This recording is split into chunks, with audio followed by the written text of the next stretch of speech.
We are back. Welcome to the Leadership Launchpad Project. I'm Rob Kalwarowsky, and as always, the yang to my yin is here. Moving on to the Sweet 16 from Princeton University in one of the bigger upsets we've seen in March Madness. Oh my God, basketball, right? They beat number two. They beat the number two seed. I feel like that's our sport. Basketball is like getting on the map for our school. This is great. It's big news in Nerdland. Athletic Nerdland. That's right. Or is it only Nerdland because only nerds go to athletics at Ivy League schools? Like, what is that? Usually it's only Stanford that does well in athletics. So, anyways, as always, before we get into the pocket today, I have a quote from Carl Jung. Ooh, my fave. From a few weeks ago when Sonny Strasberg was on, we talked a lot about Jung and archetypes and the hero's journey and shadow work and a lot of that stuff. And I wanted to bring this one in. And Carl says, as far as we can discern, the sole purpose of human existence is to kindle a light of meaning in the darkness of mere being. Tell us why you picked that one, sir. It's something that's been on my mind a lot lately is purpose and meaning. Mm-hmm. And obviously we're launching the Purpose Playbook coming soon, but it's also part of each of our journeys as leaders is to find that purpose and the mission and the impact and the legacy we want to have in order to give ourselves the guiding light that we need. Mm-hmm. And so I wanted to start there. and the only other thing I was thinking to add to that, right, is like it's pulling from the hero's journey. Like oftentimes the light is found in the depths of the darkness and the suffering, right? In terms of that which is, going to become that North Star in terms of the thing that's most meaningful to us to pursue and impact on our journey towards our legacy, right? Absolutely. And we have a special guest with us. It's 5:00 in the morning from Singapore. He's a trooper. We got Dr. Karuna Ramanathan, and he's an organizational transformation consultant and coach with KR Consulting. Karuna, how are you?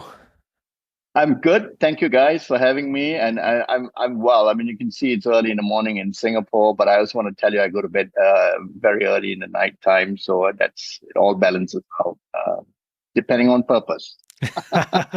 Depending on purpose. I feel like that's where we got to go first with Karuna, right, buddy? Like, absolutely. We caught you off mic asking about the wake-up call at 4 a.m. and you told us that was just leftover discipline from the Navy, right? But why don't you start there by plugging our audience into who you are, the mission that you're on in the world, and how you came to find that mission and that meaning and that North Star. First, it's a privilege to be here and be able to share some thoughts. And I was really looking forward to this. And I will start by saying that I've had the privilege of working for close to 39 years. And those 39 years have just been amazing because I started out in the Navy. And in Singapore, there is compulsory national service. So I chose to actually start with a career in the Navy. And I was sharing this with someone yesterday. The starting point for my transformation happened quite accidentally when I actually was nominated and I actually pursued or was sent over to the UK in the Royal Naval Leadership College in Dartmouth. And that was just an amazing year because every day was leadership. And I could not believe it. I mean, here I was thinking in school, you play sport, you kind of get involved in all kinds of activities. And so some of us are leaders and some of us are not. Well, as far as the Royal Navy was concerned, you have to be a leader before you go to sea. And the whole year was spent just on those exercises, a lot of them outdoor and mental. But at the end of it, I still remember I was given a stack of books and said, now you go read all this. And those were the professional aspects. So, I mean, you don't have to be in the classroom. So, I mean, but that fast forward, and then I went into the Navy, in the fleet. I did my university education in Singapore. A lot of that was also in sport. And after that, I went on the ships and spent 11 years or 11 years at sea, of which 5.5 years was in command of 2 warships. So I've had the privilege of living in different countries, working in Australia, Sweden, the United States. And I was enjoying myself tremendously until one day I realized that my children were kind of missing me because they were 6 and 9. And I made the choice, again, let's go back to purpose in a bit. I made the choice that I'd get off the ship and get off this scary land where, everyone's running around you because you are the captain, and get back down to earth. And I got off the wharf, and it was one of the most difficult decisions I'd made. But it was one of the most important decisions I had to make. And I was just about to leave the Navy, where I had a couple of, I had a good boss who actually said, why are you leaving the service? We are starting up a leadership center. Would you like to be part of it? And I said, yeah, sure. And I spent the remaining, 11 years in the leadership center, where I did a whole range of things because I also had good bosses. It was most difficult at times, but we could experiment with a lot of stuff. And that's where we did a whole culture change for the Singapore military, because we moved from the traditional, if I might say, alpha male type arrangements, the culture, to a learning and nurturing one. And I'm proud to say that we were part of the team that did that in about 8 to 9 years. And when I left that, then I went into government for 3 years. Again, it's quite accidental. I kind of stumbled on that appointment by accident and got bumped up into quite a senior position. And I left the government in 2017 as its most senior transformation organizational development consultant. And I've been out in the wild for the last 6 years or so, pretty much as an independent, and pretty much, saying pretty much what I want to say. And that's exactly how I got here. So I would summarize that I'm an accidental consultant. I did not start with this end in mind. I'm just finding myself here. And it's just amazing. When I look back at how I got here, I just have to say that I'm totally full of gratitude for all the opportunities I had, and for all the near misses that were forgiven. And for some reason, I'm just finding myself here. So my purpose is simply to give back the 39 years to as many people as I can. Mic drop. Can I be so bold as to circle all the way back to the beginning of what you just unpacked? I'm just curious what your insight is in terms of why the Navy makes you spend a full year on self-leadership before they even let you step foot on the boat. I put some thoughts down in a very short, like I did a 100-page book to kind of summarize that. And I recall having gone through this, and I said that the sea is actually a very harsh punisher. And I think the ultimate trust, besides marriage, marriage is a highly risky endeavor, right? I mean, basically you're putting your trust in a person, and you're stacking up the odds. But the ultimate trust, at least for us at sea, and who've had the privilege to serve at sea, is the ability to go to bed at night on your ship, closing your eyes and drifting into sleep, trusting the men and the women on board the ship with you that they will not put you in harm's way. And it's a very humbling thought. I mean, you could be a ship captain, or you could actually be the chef or the cook. You could be the person number 150, and that responsibility and accountability is no different than that of the captain. And that's the call of leadership. Because if you were to choose to behave in any other way, or intentional or unintentional, it would have disastrous consequences. I mean, think mutiny, right? Mm-hmm. And that's what you don't need in a warship. So I think for us to be able to close our eyes, which you need to do every 15 to 18 hours, at least for a few hours, and you're out at 2 or 3 weeks out at sea. The ship doesn't stop for you just because you're the captain. So you're going to have to build trust in people and be trusted by others, and basically leave your life in the hands of others. I mean, that is a huge calling, guys. Mm-hmm. Yeah, and my next question and follow up to that would be: do the same rules apply when it's leading on land? Well, okay, I do get into these scrummages, over lunch with retired army generals whom I sit down with, and I say, you guys don't really appreciate complexity, and then there's always fight back, right? But I think it's a completely different system, even though it looks from the outside to be the same system.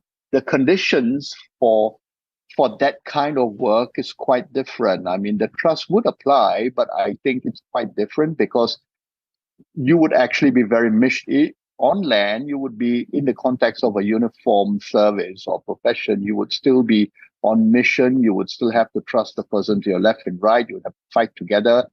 But I think there's so much you can do with that, and it doesn't have to stretch out, and you don't have you don't have to close your eyes regularly in the jungle and go to bed. I mean, it's as simple as that. But you need to do that. So it's a different kind of trust. It is a lot of that is lodged in processes, and it's lodged in protocols and rules. And I trust you not to fire your rifle at me, for example. Yeah. I hope so, at least. Yeah. And if the chef or the cook from Under Siege, Steven Seagal, has taught us anything, he's the most important guy in the book. That's a way back playback. Wow. That's what I'm known for, right? Is 90s movies references. But truth be told, I must have watched that a dozen times. Absolutely. It's a great movie. Sure. I'm sure you did. You probably resonated a lot with that one, didn't you? Totally. And then there's the other one, Sean Connery, The Hunt for Red October. That's got 32 times, I think, on the marker. Yeah. So that's actually where I wanted to go, Karuna, before we get into the whole organizational change process. But it was when we were speaking before, you mentioned that when you were first commanding a smaller vessel, you had processes and everything was working great. And then you leveled up to a bigger vessel and you had to kind of overhaul how you thought about leadership. Can you tell us a little bit about that? So, yeah, it's great. I mean, because I was trained up really fast. I was just privileged to have joined new development, new transformation training. So we bought a couple of mine hunters from the Swedish Navy, and we did some training there in the Baltic. And when I came back, I actually started up in the squadron. And before I knew it, I was on a 2-year exchange service to Australia, where the mine hunting capability was already very well established. And when I came back, so as not to lose the currency, at the age of 33, I was in command of a mine hunter. And it was a lovely little ship. I mean, like, it's little, but very potent, with a lot of technology and equipment, and crewed by 38 men and women. And basically, it was pretty straightforward. Stay close to the crew. You kind of know the work. The crew knows you know the work. I mean, you have been extensively trained, and whatever the captain said went. And we did some very important work, and we were quite known for it. And the accreditations came in because we were the best ship in the Navy. But that took a lot to get there because I had to be close. It was a kind of direct leadership. I remember coming back into port and basically not going home that night because we'd have to pull out again the next morning and stay on board the ship. And basically, pop out the cans of beer and do all that kind of stuff and build team bond, right? So it was a daily team building exercise. And all that happened. And then I went to the staff college, and I turned out as again, fortunately, as a top Navy graduate. And basically after that, I was given a choice of posting, and I asked for the biggest ship that was still being built. And this was 3 times the size, and it was 150 meters long. It had 2 helicopters, and basically I thought I'd pretty much do the same thing, except that this time it was 138, 140 crew members, and there's no way you could be practicing direct leadership. So the inevitable happened. Some people got closer to the captain, and some people started drifting away, and it became a little costly. Thankfully, the processes on the ship ensured that work got done. But as I look back and I get asked these questions in workshops, I mean, how did you command a 150 crew warship? And I said, well, I think I failed, and I could have done much better.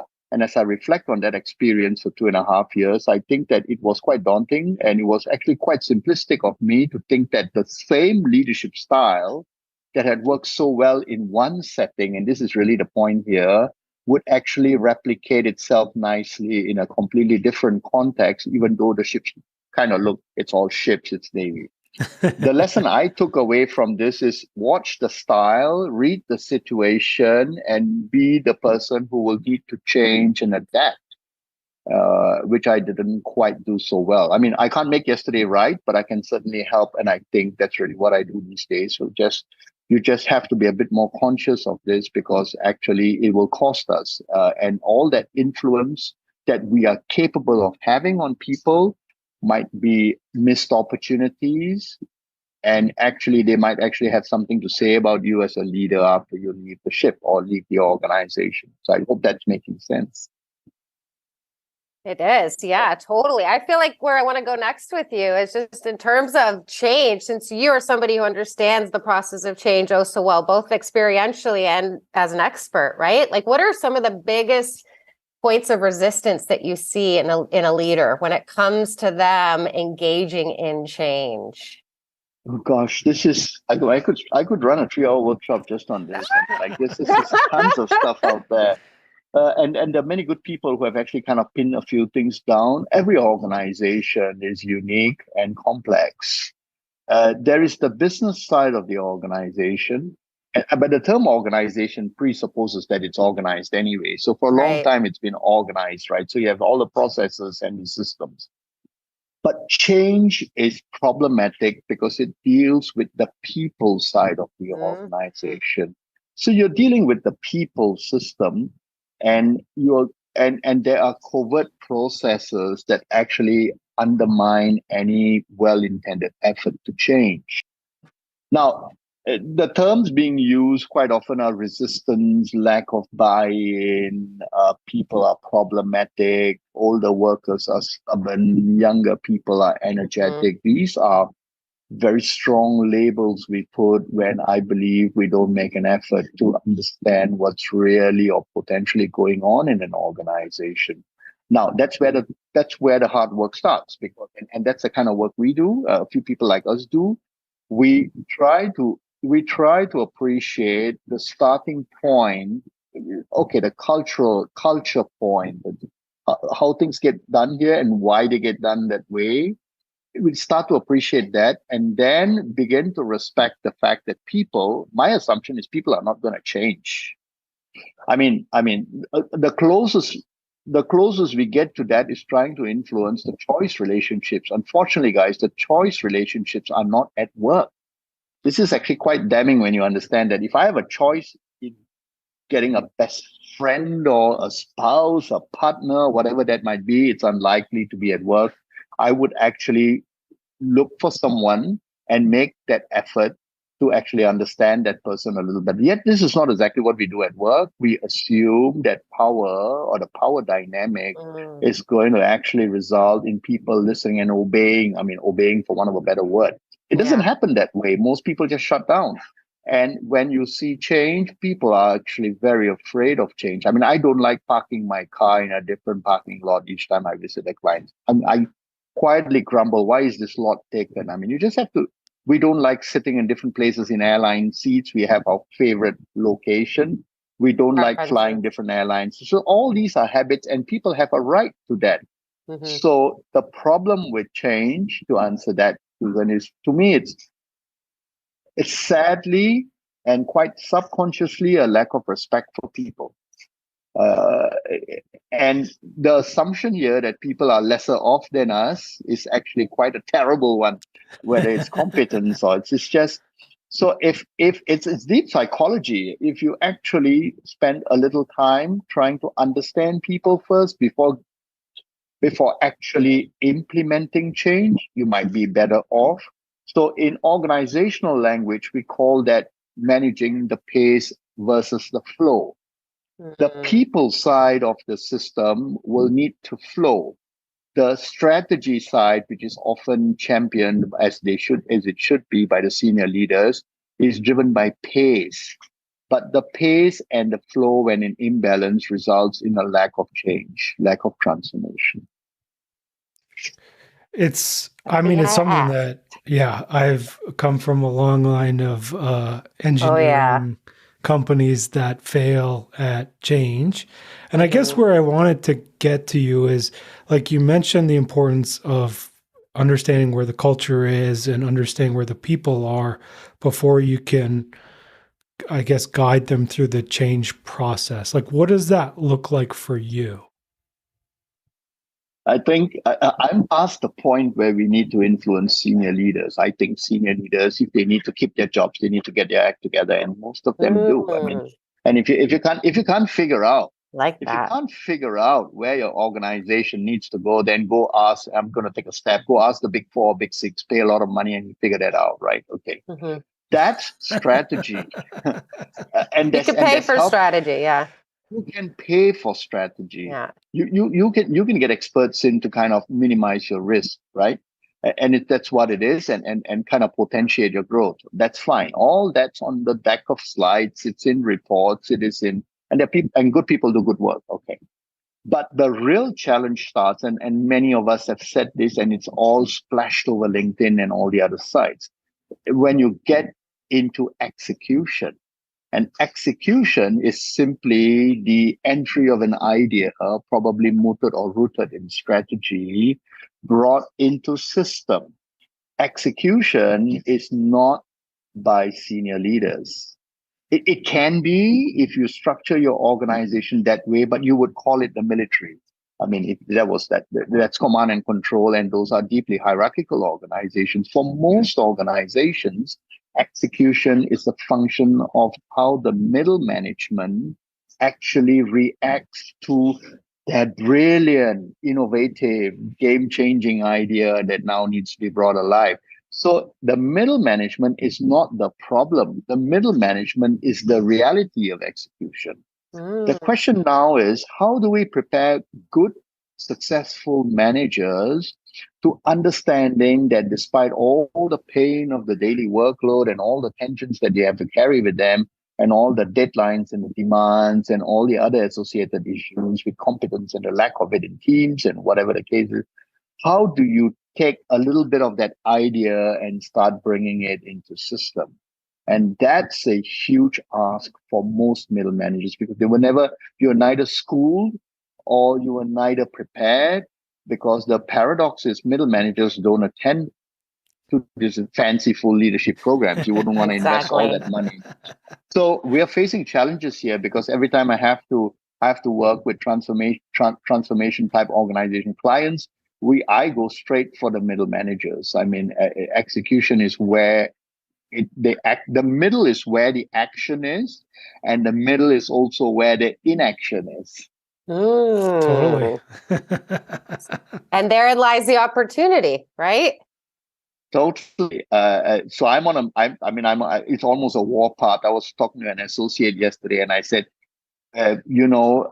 from a global perspective, Southeast Asia holds a lot of exciting opportunities.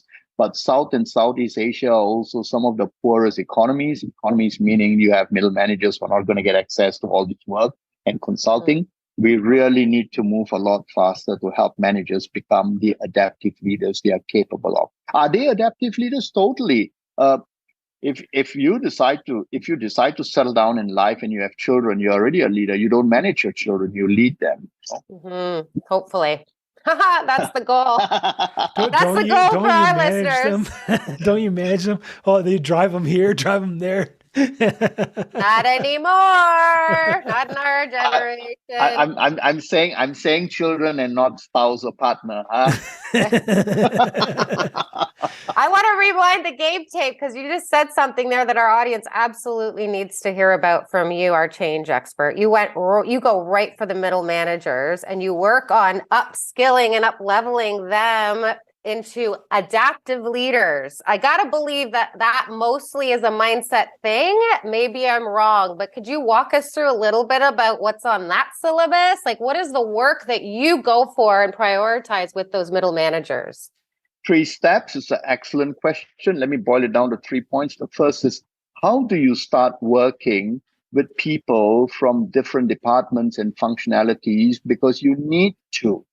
not because you want to. So it's no longer, I like that manager and I don't trust her and I don't really like him and where the hell did she come from, Let's put that aside because it's now an organizational need. So we teach, or rather we prepare middle managers to be more confident, to read the situation and assess the extent of complexity inherent in the project or the task, to be able to reach out and draw out from others. So doing that would mean that you actually fix the currency for that is the extent of wisdom, knowledge, information, and data you're going to need from others. So that's one frame. The next frame is, how do you work with people when your inner voice is saying you don't like them?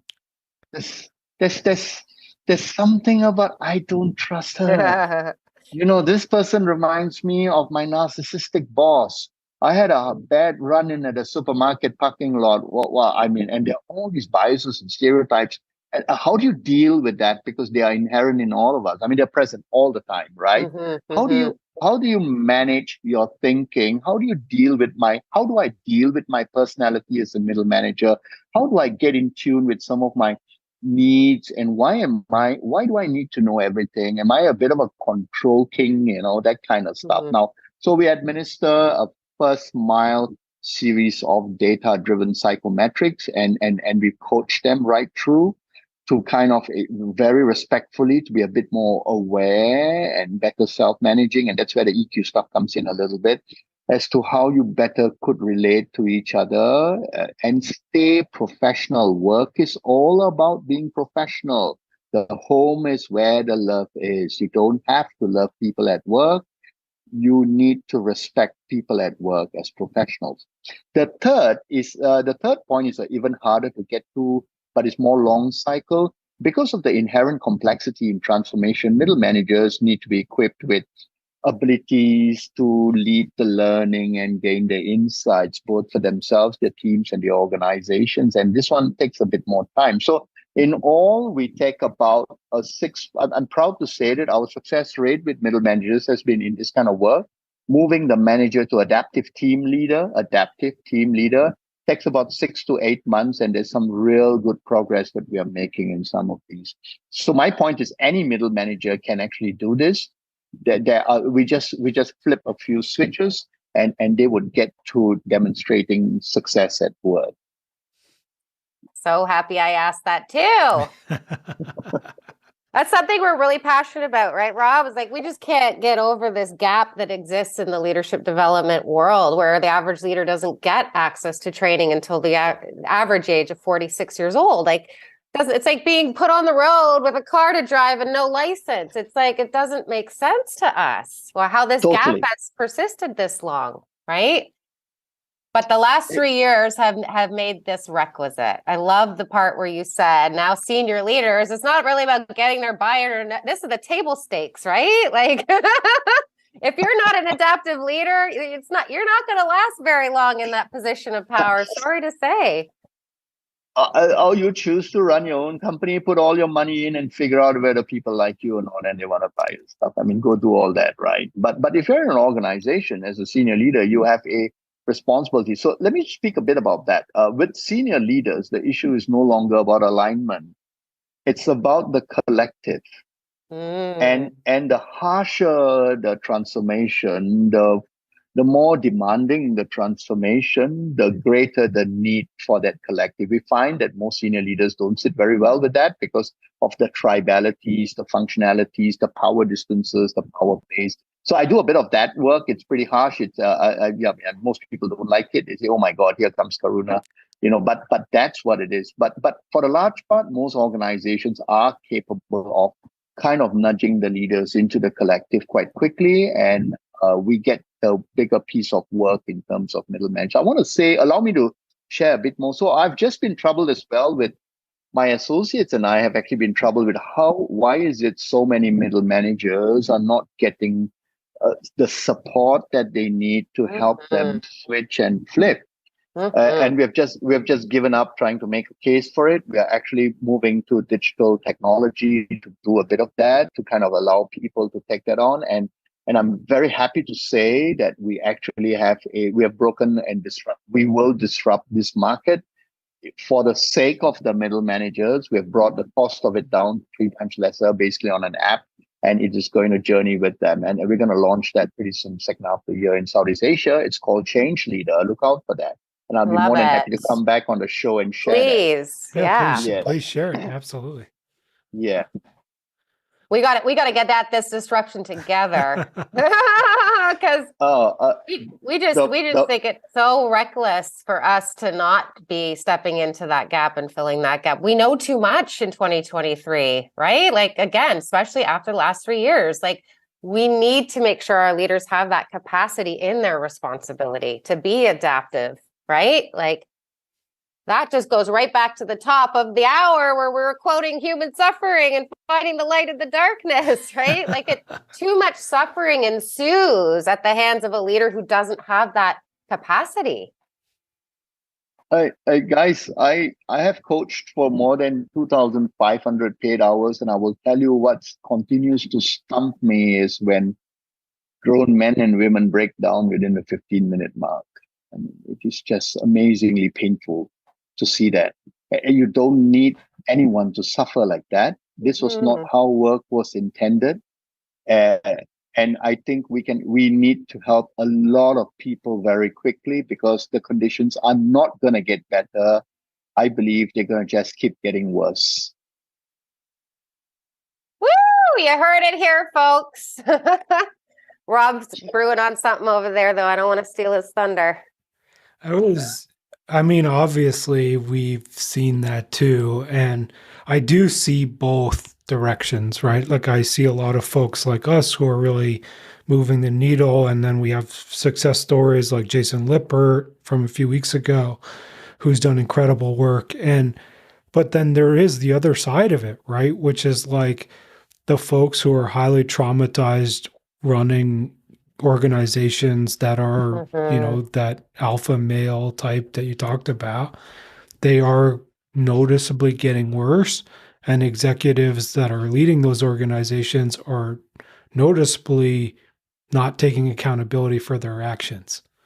And I guess, Karuna, for you, it's how do we start holding those executives responsible, or how do we start shifting the needle with those folks?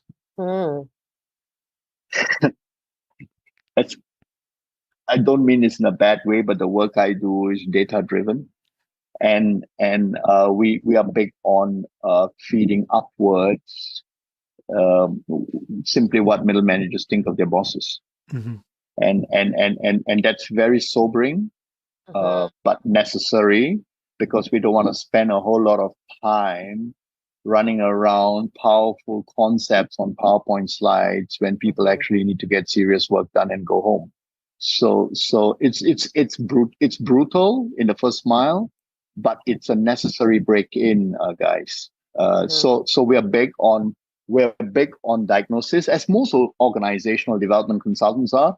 But I think the field of organizational development is also problematically dated because it started off with a kind of a gentler diagnostic kind of a feel it as we go along. I'm a lot more dialogic. I believe in pinning the narrative down and allowing for that narrative to be worked on a little bit. So if people actually feel, Rob, that this is exactly how things are in this organization, and if several people feel that, if 2/3 of your middle managers say that, hey, senior leaders, what are you going to do about this real quick? So the play is to raise the self-awareness of the senior leaders through the use of feedback, data, metrics from the middle managers. Susan, I would say that the self-awareness is probably at an individual level. We try to raise the collective consciousness about the sense of reality, the current reality in the ground. The other thing is, if you're going to transform, you can't do it if your organization's broken somewhere. So it's good organizations, like Jim Collins said, who become great. So most senior leaders would sit up and take note of, oh my goodness, is that really how we need to correct that? What do we need to do that? And there's always some positive outcomes from there.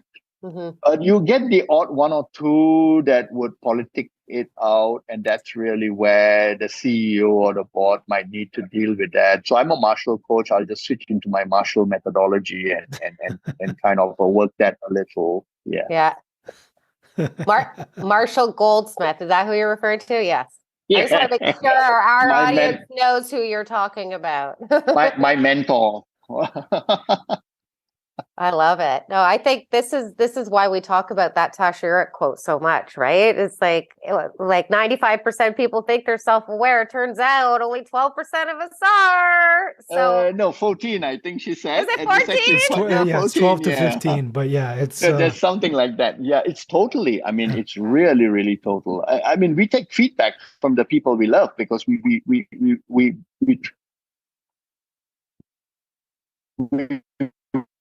want that relationship to work, but we are is actually going to get us by. The new language for leadership, the working definition for leadership in organizations, particularly transforming organizations, is influence. And if you are not going to work on your relational relatability quotient, I think don't have too much of a chance influencing anyone. Yeah, that's why we started this show, right, Rob? This is why this is what we recognize at the start of the disruption, right? Is like if we don't have this type of leadership 2.0 in our toolbox as leaders, like how the heck are we ever going to be able to ride this thing out and navigate all of this from an adaptability standpoint? Because like that EQ is what plays into AQ. Your EQ, your emotional intelligence plays into your AQ, your adaptability quotient, right? Which measures resiliency. And so that predicts 80% of potential, where only 20% is predicted by IQ. So hello, how are we so late to this party, right? In terms of understanding that leadership really needs to be human-centric. It needs to be relationship-centric. Totally. Yeah, totally sold on that. Go ahead, Rob. That doesn't even talk about that paper that came out a few weeks ago about saying that as higher up you go in the organization, the less intelligent the folks are. Yeah. But that's another story. That'll be our next show. That's right. So Karuna, obviously we got to start wrapping up here, and there was a lot of incredible stuff that we've covered so far, and just want to give you an opportunity. If there's anything you want to share with our community of leaders, what would that be? Oh, goodness me. Okay, I love this because I kind of think about this and pin it down to three things. And it's going to be contentious because it's based on the work we do. Love at work is an oversold concept. It's problematic for most people. And we get harshly judged by the lack of love and compassion and authenticity. I would like to lower the bar a little bit, particularly for the middle managers. Most of us are capable of respecting other people.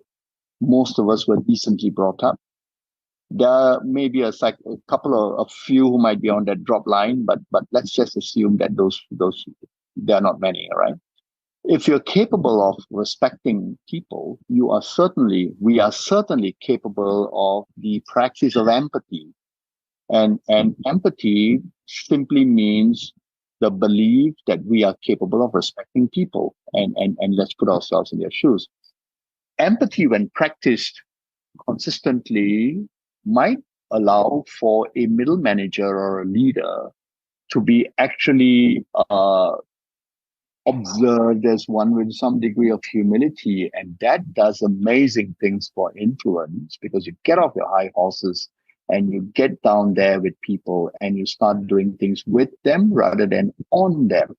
So I would go with the respect, empathy, humility line and lower the bar on the love, compassion, authenticity line, because it's problematic for most people, particularly middle managers, from our work with them.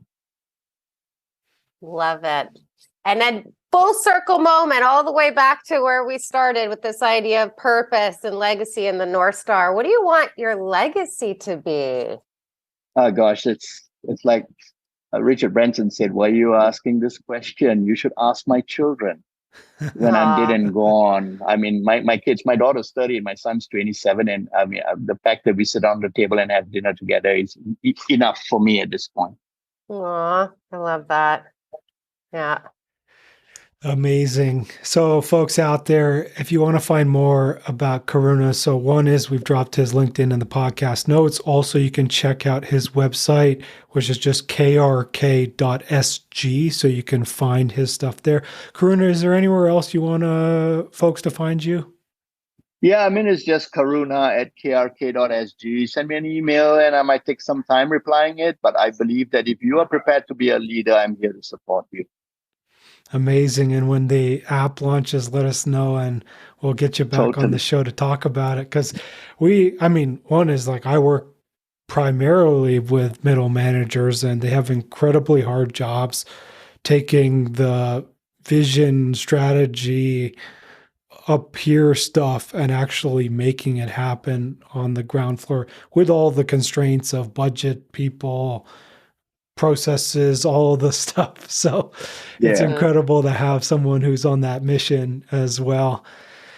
Now, obviously for us, please hit subscribe to Leadership Launchpad Project on your favorite podcast platform, and all leadership development, keynote speaking, conflict management, emotional intelligence, that type of stuff. Head on over to elitehighperformance.com for all of that.